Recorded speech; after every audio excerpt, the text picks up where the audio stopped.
Hi guys, welcome back to my vlog. Karon maghimo ko og maha blanca. So mao ni nga ako ang gi-prepare nga ako ang gamiton. So mogamit ko og duha ka corn cream oil.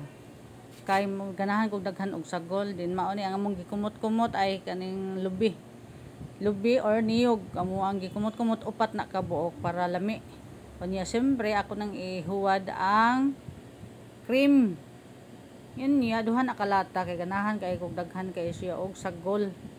Niya, siyempre, ako na siyang ipang mix og sagol hasta ang condense, ako na siyang isagol tanan, then isa ra kalata nga condense og ibap. Unya, ako pong sagolan siya og 1/4 nga white sugar. Niya, ako siyang i-mix maayo na siya, gamitan natog ingana nga klase nga pang mix kay para automatic ug siya maglusot-lusot.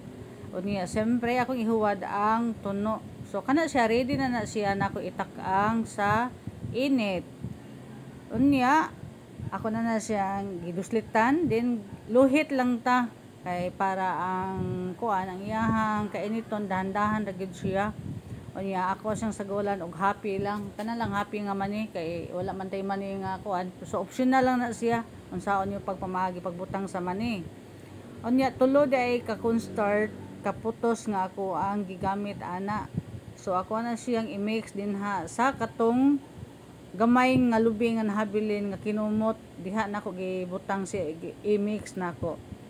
Nya akong kuta-kutawon maayo ang tulo ka putos nga cornstarch sa lubi nga kinumot. Unya mao na siya ako na siyang gitak ang suluhit lang akong gigamit para dandahan maluto siya. So kana nag-melt na siya, padulong na siya maluto ug ako siyang giukay-ukay ug sige para ang tanan maluto gyud. So naka-ready na ang akong butanganan sa ako ang maha. So duha ka buok akong gibutangan kay daghan man gud siya. So ako nang isugod og salang sa ako ang butanganan. So medyo sticky ra gid kay siya.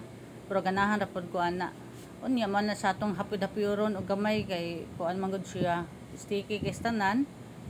Lami kay siya kay kompleto man gud siya og kuan lubi upat ka lubi akong gisagol ani.